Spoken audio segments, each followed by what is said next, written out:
ഞാൻ അവർക്കിത് പറഞ്ഞു തരാം. അതിനുവേണ്ടിയാണ് താൻ സുവിശേഷകന്മാരായ ഞങ്ങളെപ്പോലെയുള്ളവരെ നിയോഗിച്ചിരിക്കുന്നത്. ഞങ്ങൾ ഈ പ്രസംഗിക്കുന്നതെല്ലാം നിങ്ങളൊന്ന് ഏറ്റെടുത്ത് പഠിക്കണം. ഇതുകൊണ്ട് ഒരു കാര്യം കൂടെ നമുക്ക് സാധിച്ചെടുക്കാം. ലോകത്തിൽ സമാധാനവും സന്തോഷവും നമുക്ക് ലഭിക്കുന്നതോടുകൂടി രോഗശാന്തിയും ആരോഗ്യവും കൂടെ ദൈവം നമുക്ക് തരും. ഇത് നിമിത്തം ആരെങ്കിലും രോഗികളായിട്ടുണ്ടോ? ഇന്നത്തെ രോഗങ്ങളെ കുറിച്ച് പറയാൻ എനിക്ക് സമയമില്ല. ക്യാൻസർ, ലുക്കീമിയ, ഏതെല്ലാം കാര്യം കേട്ടാൽ ഞെട്ടിപ്പോകും പ്രിയരെ.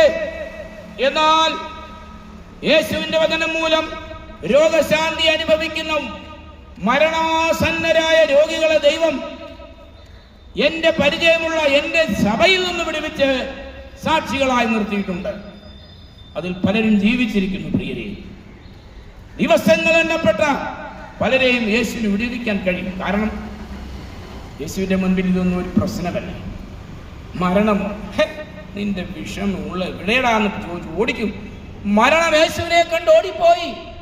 യേശു ജീവിച്ചിരുന്ന കാലഘട്ടത്തിൽ 25 കോടി ജനങ്ങളുണ്ട് ലോകത്തിൽ. അറിയപ്പെട്ട ആളുകളെല്ലാവരും യേശുവിന്റെ അടുക്കൽ വന്ന് പലരും സൗഖ്യവുമായി ഉയർത്തെഴുന്നേറ്റ് പോയിട്ടുണ്ട്. യേശു ഈ ലോകത്തിലായിരുന്നപ്പോൾ ഒറ്റ കുഞ്ഞിനെ പോലും ശവസംസ്കാരം നടത്തി മിടുക്കനായിട്ടില്ല. ശവം കണ്ടാൽ അവിടെ ചെന്നേശു ഉയർത്തെഴുന്നേൽക്കും. ഈ ലോക ജീവിതത്തിൽ ചത്ത് ചീഞ്ഞളിഞ്ഞ 4 നാളായ ലാസറിനെ പോലും യേശു ഉയർത്തെഴുന്നേൽപ്പിച്ചു. അങ്ങനെയെങ്കിൽ നിന്റെ ഈ ചീള് രോഗങ്ങളൊന്നും യേശുവിന് ഒരു പ്രശ്നമല്ല. നീ വാ, നിന്നെ സൗഖ്യമാക്കും. എന്നെ കേൾക്കുന്നവരെ ഞാൻ നിർത്തട്ടെ. സമയം അതിക്രമിച്ചിരിക്കുന്നു. ഒരു വാക്ക് പ്രാർത്ഥിച്ച് ഞാൻ നിർത്താം. ഞങ്ങളുടെ പ്രിയ കർത്താവേ, നന്ദിയോടെ സ്തോത്രം.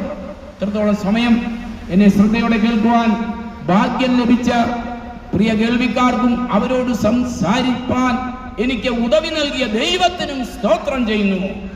ആരെങ്കിലും രോഗികളായി കഷ്ടപ്പെടുന്നുണ്ടെങ്കിൽ, കടബാധ്യതകളാൽ വേദനിക്കുന്നുണ്ടെങ്കിൽ, കുഞ്ഞുങ്ങളുടെ ഭാവിയെ ഓർത്ത് ഉത്കണ്ഠാകുലരായിട്ടുണ്ടെങ്കിൽ, ദൈവമേ, ഈ പ്രസംഗം അവരുടെ രക്ഷയ്ക്ക് മുഖാന്തരമായി ഭാവിക്കട്ടെ എന്ന് ഞാൻ പ്രാർത്ഥിക്കുന്നു. അങ്ങ് പ്രാർത്ഥന കേട്ടതിനായി സ്തോത്രം. യേശുവിൻ നാമത്തിൽ തരും. യേശുവിന്റെ നാമത്തിൽ സൗഖ്യമാകട്ടെ. ഇനി കാണുന്നവരെയും ദൈവം തന്റെ കൃപയുടെ ചിറകടിയിൽ നമ്മളെ എല്ലാവരെയും കാക്കട്ടെ.